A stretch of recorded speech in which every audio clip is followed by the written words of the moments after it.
award is presented to a blood service or centre from a developing country that has made a significant contribution in strengthening transfusion practice within the country.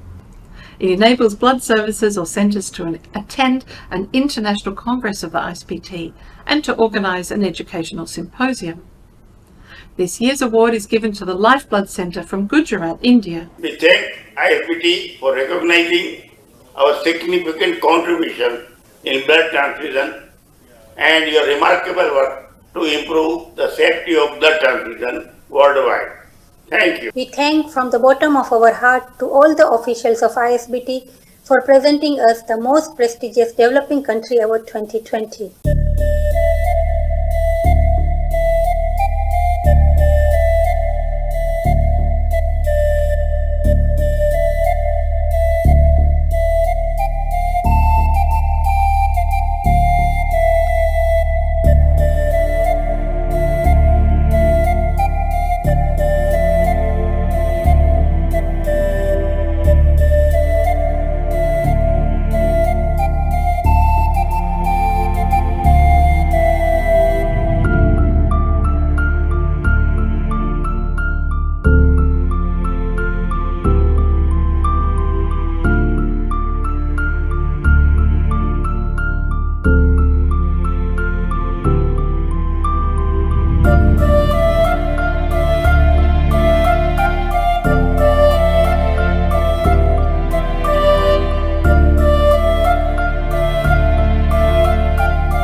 First of all, thank IMA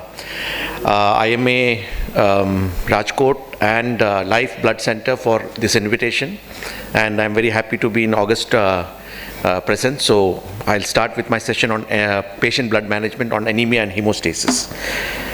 Yeah, this is forward now. This is fine. Okay. Okay, so we know that blood and blood products have allowed a lot of complex surgical procedures and has saved many lives. But we must also realize that blood transfusion is never 100% safe. So can we do something within our capacity, especially using blood sparing strategies, so that it can be made more safe? For example, autologous blood transfusion, we know that it exists, but it is not widely practiced. Intraoperative normovolumic hemodilution, that is, you take 2 units of packed cells from the person undergoing surgery, and then you can put saline, and then maybe if the patient requires blood post-surgery, you can use the same blood to transfuse. Not widely practiced. Cell-saving devices like cell salvage, intraoperative salvage, not widely practiced.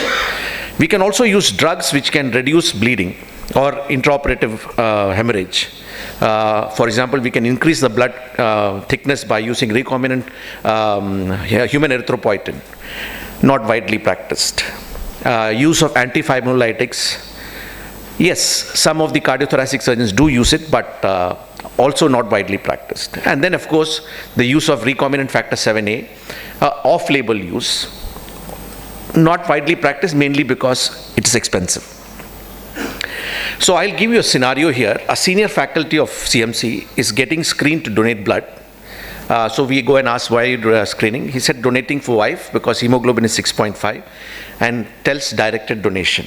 We told him that we'll definitely get a good blood to your wife, but not your blood. Because the chance of his wife carrying antibodies to his leukocytes are quite high, because she had, she had children, and obviously she is likely to have antibodies to his white cells. So there's a chance of transfusion-related acute lung injury. It usually happens when you transfuse more than 50 ml, any blood products where there's more than 50 ml of plasma in the system, like for example FFP or single platelet donations. They generally have more than 50 ml plasma. 1 in 50 transfusions which have more than 50 ml of plasma can cause TRALI. In fact, this is the most common side effect of transfusion, or adverse effect of transfusion reported in the United States of America, even causing death.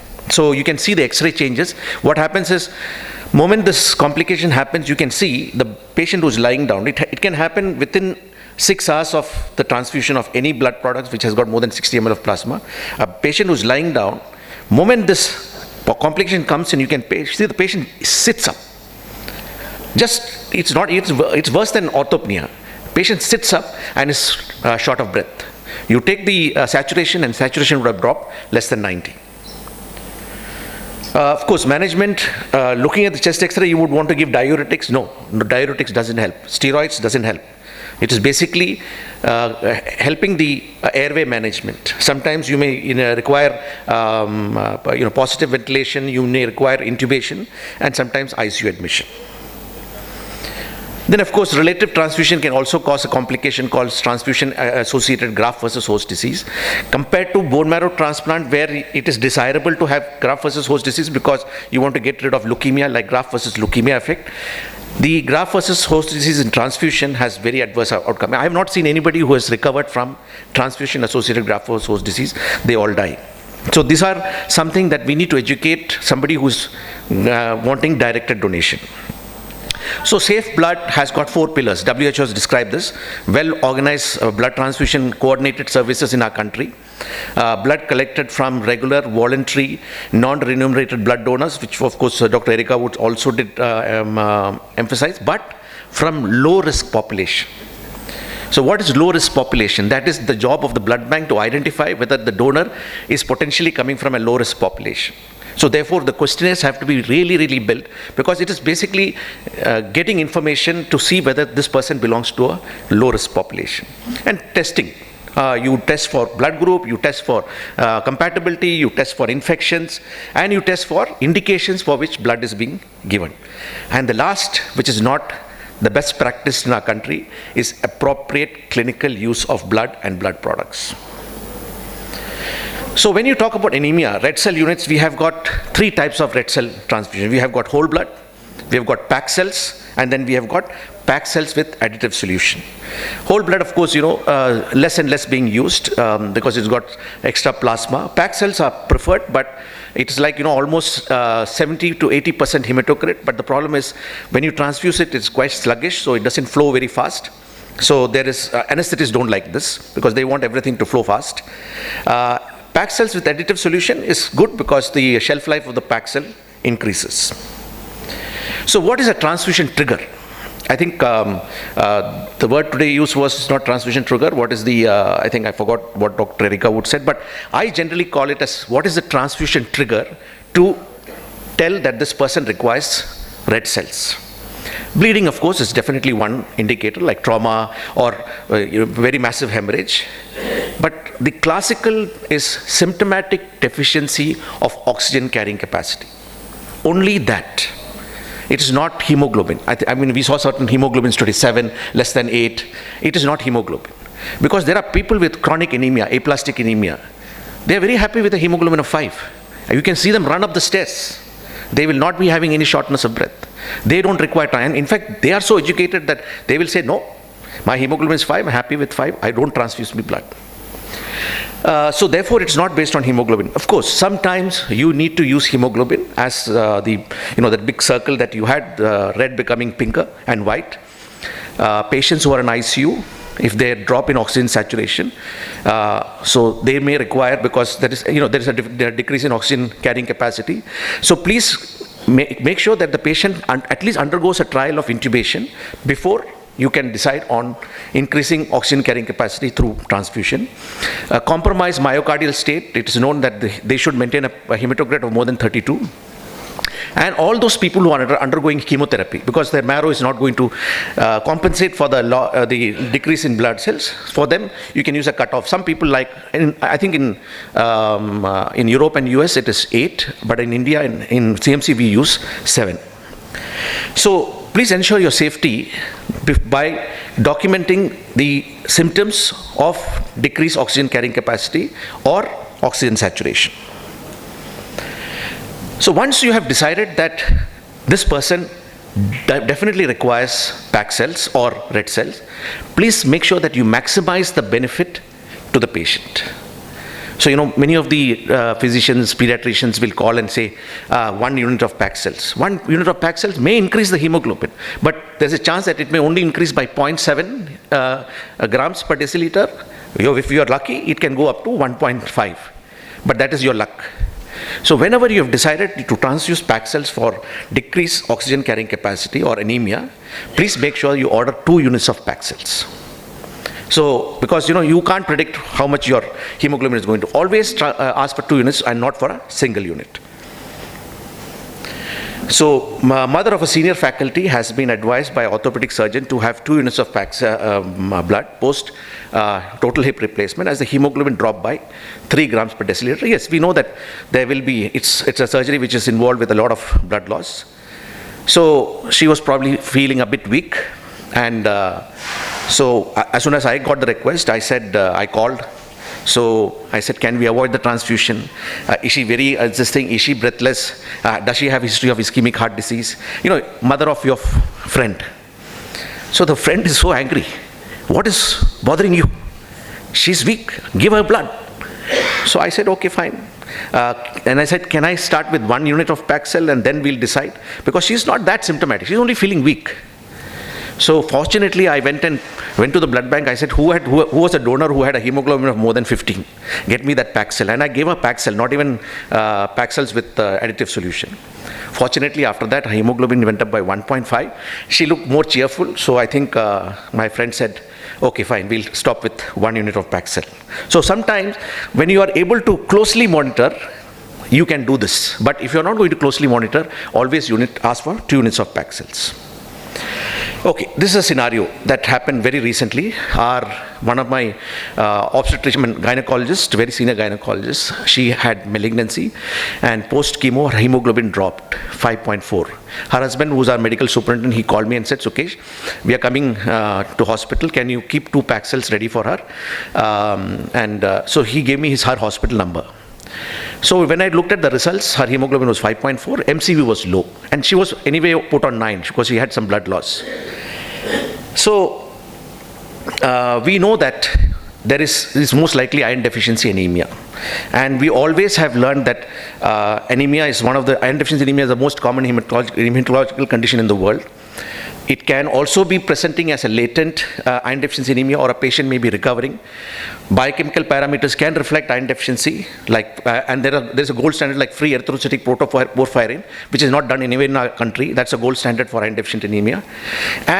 But one of the better ways of identifying iron deficiency anemia is to look at the peripheral smear, because we have been taught that microcytic hypochromic blood picture with anisocytosis diagnosis iron deficiency anemia.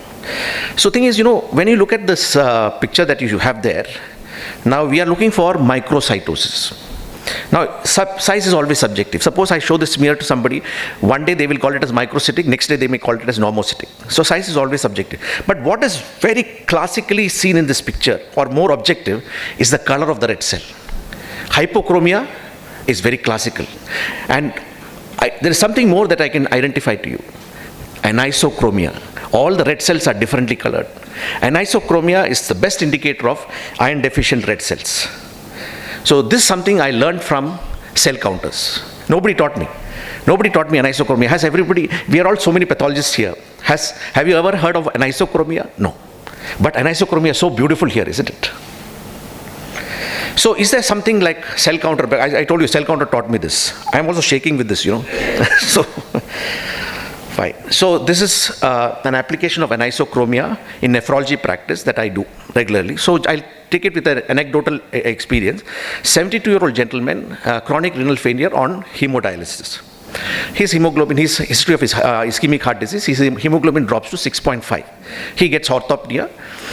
So to find out the cause for the anemia, the nephrologist said, we'll do bone marrow examination. So he got a little frightened, contacted us. He thought bone marrow examination is a huge procedure.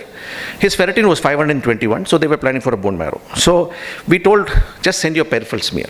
Make a smear and send it by courier, and we will look at the peripheral smear. So when I get a peripheral smear from a patient in nephrology, I look at, the first thing that I look at, whether they're adequate reticulocyte. Because renal failure, erythropoietin is an issue. So now if I look at this blood picture, I can see there are 3 reticulocytes, all which we call as polychromatophilic red cells. So reticulocytes look like polychromatophilic, slightly blue red cells. Now I can see 3 reticulocytes here, so I can say, yes, there is adequate reticulocytes. Maybe he's on erythropoietin, so I don't have to worry about the erythropoietin part. But what is catchy here is the anisochromia. Some red cells are hypochromic, some red cells are normochromic. Now we know that red cells are in the body for 90 to 120 days. Now we want to know whether the hypochromic red cells happened recently, then it's a bad story. If hypochromic red cells happened 120 days back and normochromic red cells happened recently, good story. Now how do I identify that? Look at the reticulocytes. Reticulocytes have only 2 days life. They will tell you what is happening recently in the marrow. Now if you look at the reticulocytes, the polychromatophilic red cells, the bluish color red cells. One of them is normochromic, one of them is hypochromic. So this anisochromia is happening every day. His marrow is not able to give iron equally to all the red cells, which happens in anemia of chronic disease or anemia of chronic renal failure. So what is the report? No need for erythropoietin, but this guy will require iron. Even if the ferritin is 521, he will require iron. Of course, he was given a unit or 2 units of packed cells. And during dialysis, he was given iron infusion, along with the dialysis system. In 1 week, his hemoglobin, 2 weeks later, his hemoglobin was 11.2. But of course, 2 units of packed cells were also given, but from 6.5, 11.2, you must realize iron is magical. If a patient has iron deficiency, you give iron, it's magical. The hemoglobin comes beautifully. Now, when I get a peripheral smear of a nephrology patients here, I can say that, okay, no need for erythropoietin, but please give iron because there are hypochromic red cells. When I look at this, I will say there is no polychromasia, so you need to give, and also there is hypochromia, so you need to give iron to this patient, but you also need to give erythropoietin. If the patient is not on erythropoietin, give erythropoietin, but if it's already on erythropoietin, increase the dose of erythropoietin. So, very simple blood picture approach to management of iron deficient erythropoiesis. So coming back to my patient, so many of these things I started learning because I started using cell counters, and there is a particular parameter, like for example, anisochromia. There is a cell counter which will give you hemoglobin distribution width, not only red cell distribution width, it gives you hemoglobin distribution width. So it actually is describing anisochromia. Then it also gives you information on what is the hemoglobin content in the reticulocyte, because it anyway identifies reticulocyte because there is reticulin. But it also tells you what is the hemoglobin content of the reticulocyte, whether it's adequate or not adequate. So this is called as CHR. Reticulocyte hemoglobin content. Some of the cell counter call it as RET-HE, that is reticulocyte hemoglobin content. But please remember, when you see those reticulocytes which are hypochromic, it is the earliest indicator of iron deficient erythropoiesis, as good as free erythrocytic protoporphyrin or zinc protoporphyrin. So many of them are calculated, but some of them are measured, but they are available in most of the cell counters nowadays. So you can use this parameter. So when you look at these parameters, percentage hypo or HDW is anisochromia, helps diagnose iron deficient erythropoiesis. Reticulocyte hemoglobin content will tell you the hemoglobin of the reticulocyte, and it's probably the earliest indicator of iron deficient erythropoiesis. And when the patient starts iron, the shift of HDW will tell you, and it shifts very fast. Within a day it will shift. It will tell you response to treatment. So you can actually catch hold of non-compliance. One of the biggest problems with the treatment of iron deficiency is non-compliance. So we can catch all the non-compliant fellows. And all this was taught by a cell counter. Now coming back to our my colleague. So she's on the way from hospital, she's getting into the car, and I had a chance to look at her blood film. She's on iron. So when I look at her blood film, she has got increase in reticulocyte.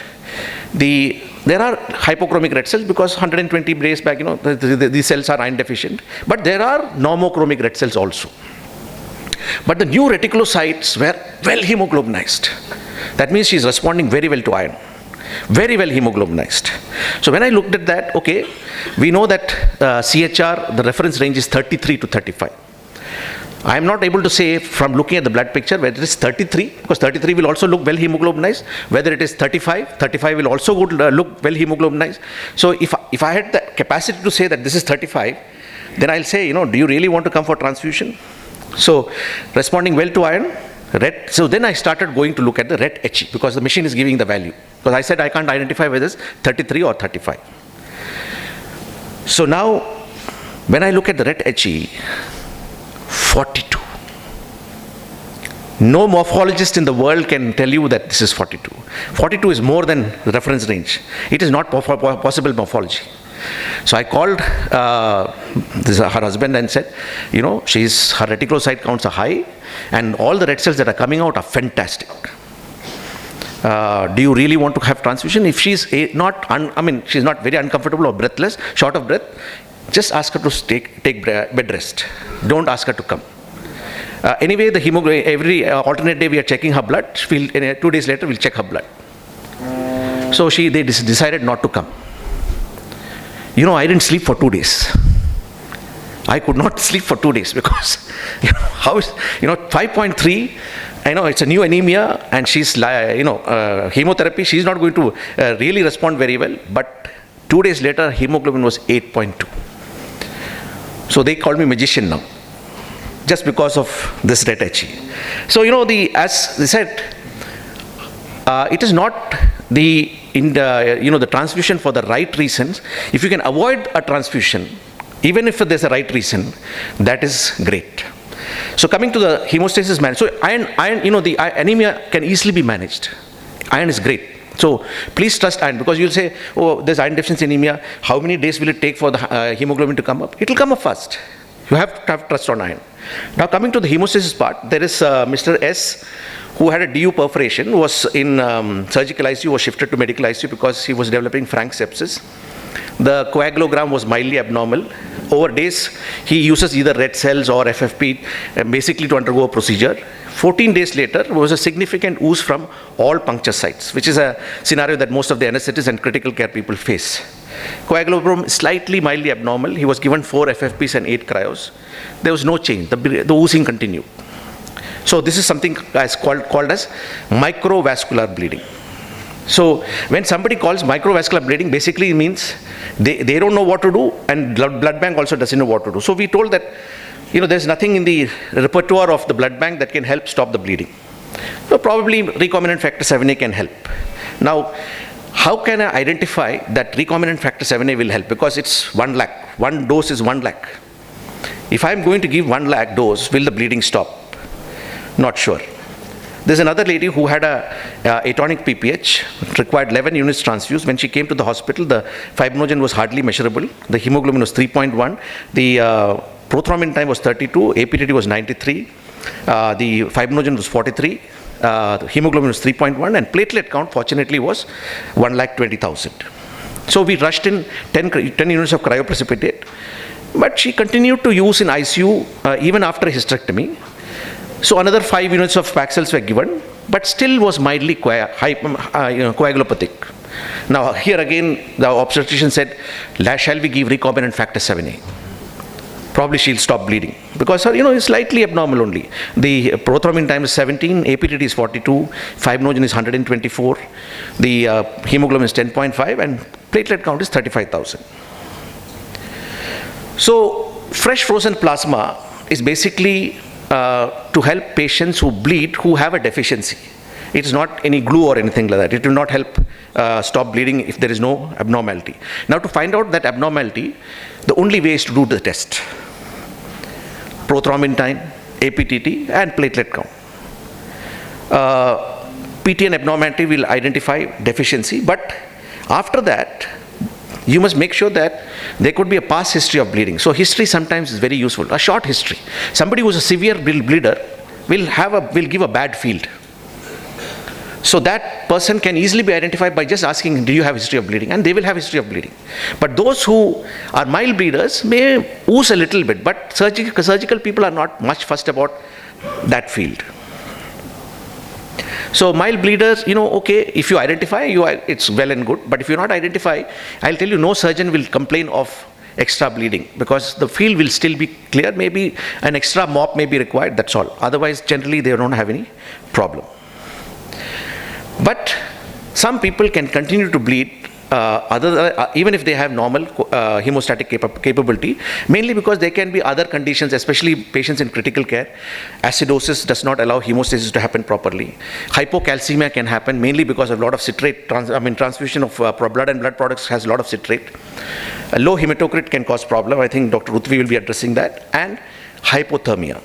And hypothermia especially has to be kept very much in mind because you must realize that all the tests that are done in the lab are done at normal temperature, 37 degrees centigrade.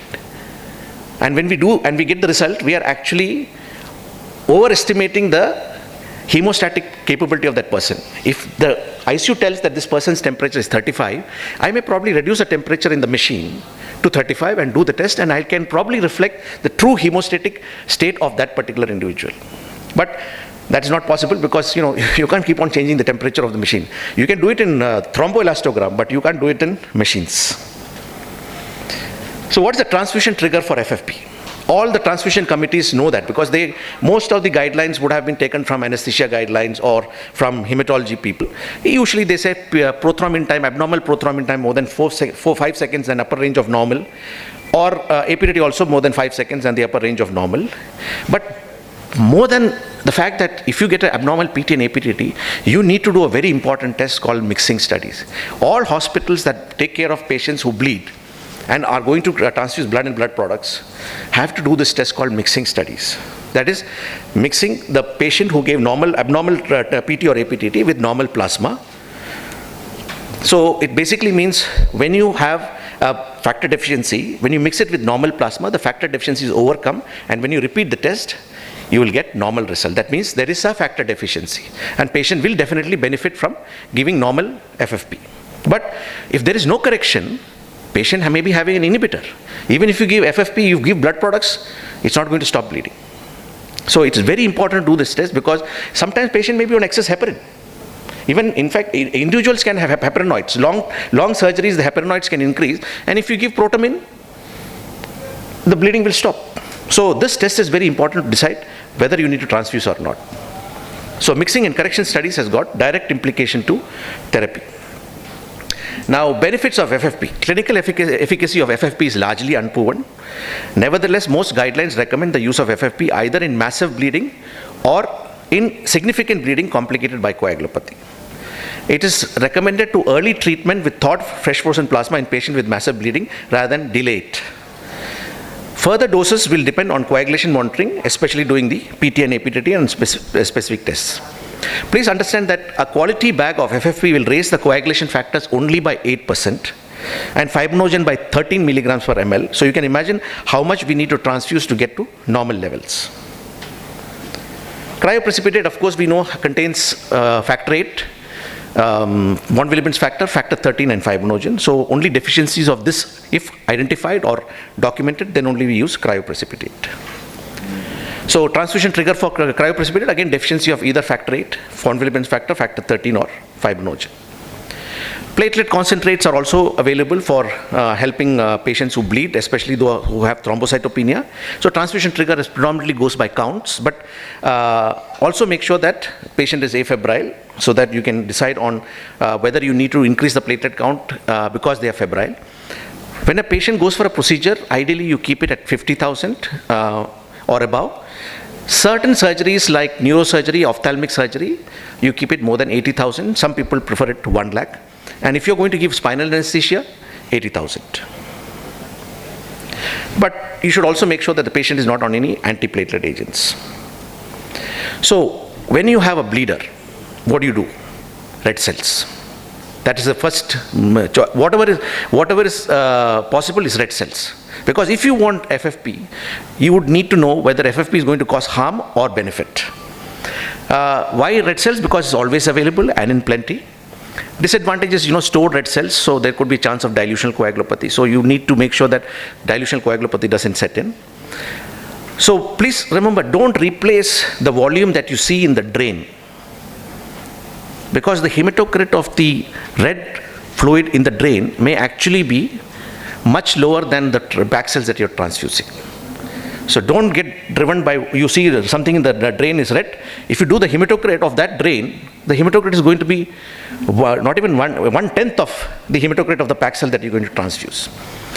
So you can use hemoglobin or hematocrit as a guide in bleeders, as and when samples can be sent to the lab for testing. Don't panic. You can get hold of now that transfusion medicine has become a specialty, get hold of a transfusion medicine specialist or a hematologist to sort this issue up. Now, most important thing is keep on sending samples for appropriate testing, because it will help overcome the risk of dilutional coagulopathy. And it also documents deficiency of hemostatic factors. So all you require is one citrate tube and one EDTA tube.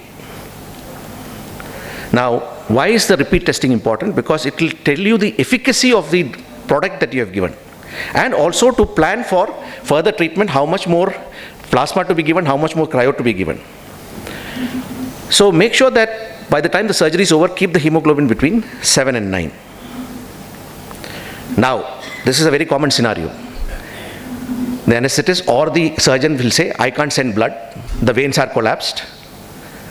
So that's a very common scenario. Like, Dr. Erika Wood said that there is always a competition, and sometimes they say, send me FFP, I can't send you citrate blood. Okay, so what if they are not going to send sample? Continue with red cells, but please warn them that there could be a risk of dilutional coagulopathy. So other thing is, sometimes transfusion protocols in hospitals are very useful. Generally, the transfusion protocol is created by a transfusion committee, which will have heads of anesthesia, from critical care, from surgery, from hematology, transfusion medicine. Of course, will be the secretary of the transfusion committee, and the medical superintendent will be the chair. Algorithms can be created, and sometimes training can also be generated from transfusion protocol. For example, this study that was done by Somrai, it analyzed 1,449 medical record audits of red blood cell transfusion, 6 months before and then after 6 months from an education intervention. So transfusion not in compliance with the criteria declined from 0.4 to 0.24 among study surgeons, which was almost 40%, and increase from 0.4 to 0.44 among control surgeons. So obviously, educational intervention is quite useful. And these are some of the algorithms that you can create. But there are whatever is comfortable for the hospital, whatever is available in the hospital, that should be used for creating the algorithm. Guidelines can be available from national guidelines, hospital transfusion committee, but there is certain limitation in enforcing guidelines, because appropriate tests may not be available. They may not be reliable. Of course, if you go for NABL accreditation, most likely your lab is going to give reliable results. And the turnaround time, because patient's bleeding, you're transfusing something, then you're sending the sample. By the time the results come, the scenario inside the patient would have changed. The test will not reflect what is happening in the patient at that particular time. That is when a conversation has to be stuck between the lab as well as the anesthetist, because anesthetist will be able to update you on the changes at that particular moment. Hemoglobin and hematocrit as well as platelet counts are available in most of the hospital, but only thing is, can we do something for hemostasis? Sometimes it's good to have a point of care device like thromboelastogram. So thromboelastogram is basically a device which basically you put blood in a cup, and this cup is moving at a short rotation like this. On almost 4 to 5 degrees it is rotating. Now into that cup you insert a pin, and this pin is connected by a torque wire to a detecting device.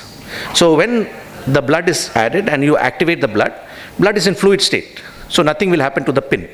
Moment the blood will start clotting, the wall of the cap will attach to the pin through the clotted blood, and the pin will start moving. And when the pin starts moving, you can see that,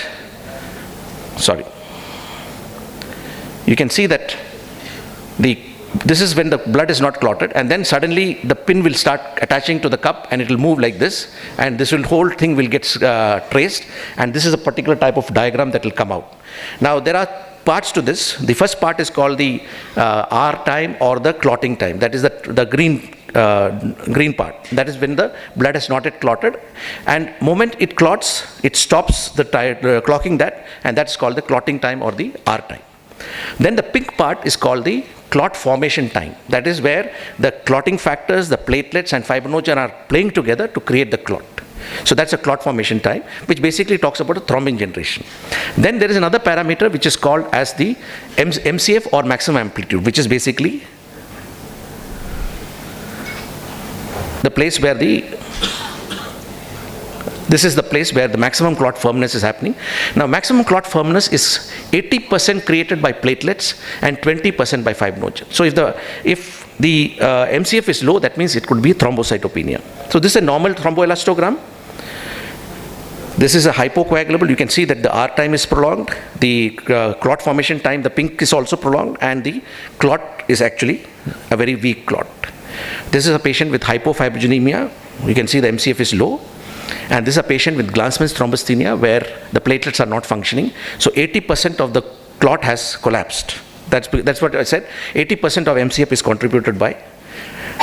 And this is a patient with factor 13 deficiency where the clot starts collapsing, not very fast, but very slowly. When it collapses very fast, then patient has got fibrinolysis. This can be seen in liver transplant. And if you see this, you have to tell the patient to give tranexamic acid immediately. If the patient is on continuous infusion of tranexamic acid, ask them to give a bolus. Because if you miss this, there will be no more fibrinogen in the body and you will be actually operating in water. So this is the time when you interfere and give them extra antifibrinolysis. Of course, you can also identify hypercoagulable state. So sometimes to little talk about recombinant factor 7A, it is basically a very high dose, almost 1000 the level of factor 7A that is in that particular vial. Ideally, the indication is hemophilia with inhibitor, Glanzmann's thrombasthenia and factor 7 deficiency. No other indication. Now, of course, they are indicating it for certain other factor deficiencies. Previously it used to come as a vial of 1.2 or 2.4 milligrams. Now it is changed to 1 and 2 milligrams. But one vial, 1 milligram is close to 1 lakh. No, sorry, 5 milligrams is close to 1 lakh. So it should be only be considered when all measures have been exhausted. Nothing else is going to stop bleeding, like the 2 patients that we discussed. So how can you decide that? So you can actually have a protocol. For example, this is the protocol was in the Westmead Hospital that we had. After 6 units of Paxils given to a patient who bleeds, do the test. If the tests are abnormal and the bleeding is continuing, give 6 FFPs, 6 cryos and platelets according to the count. Repeat the test. If the coagulopathy or the abnormal tests are still abnormal and there is clinical bleeding, they have the fortunate thing of using prothrombin complex concentrate and sometimes factor VIII concentrate. You can give that. Repeat the test. If the coagulopathy is reversed and bleeding continues, ask the surgeon to have a second look to see whether it's an anatomical bleeding. There is something open, ligature is open. Or if the coagulopathy still persists and after plasma products and more than 10 units of Paxils have been given, then you give 1 dose of recombinant factor 7A. Of course, we don't have this much luxury. So in CMC, 5 units of Paxils, then go to the blood products, repeat the test. If the tests are still abnormal, you give Paxils.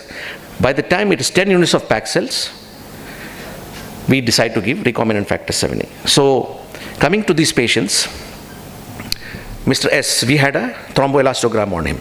So if you look at his initial thromboelastogram, when his values were normal, before 14 days, this was his thromboelastogram, which looked quite normal. But when he is having microvascular bleeding, you can see that he's become very bad thrombin generation. So if I can make this look like this, how can I do that? That can only be possible if I give recombinant factor 7A.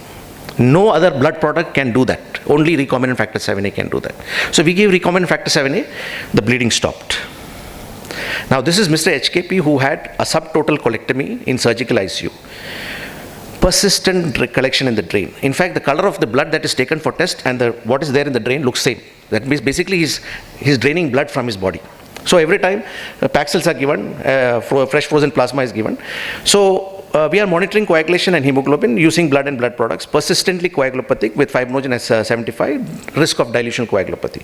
So we have been calling the surgeons, please come and take the patient back to theatre, reopen it and see whether there is something seen. So initially if you look at the thromboelastogram, you can see okay, but then started becoming slowly coagulopathic. You can see that by the time the surgeon said they are busy in theatre, they can't come, we saw this thromboelastogram, the last one.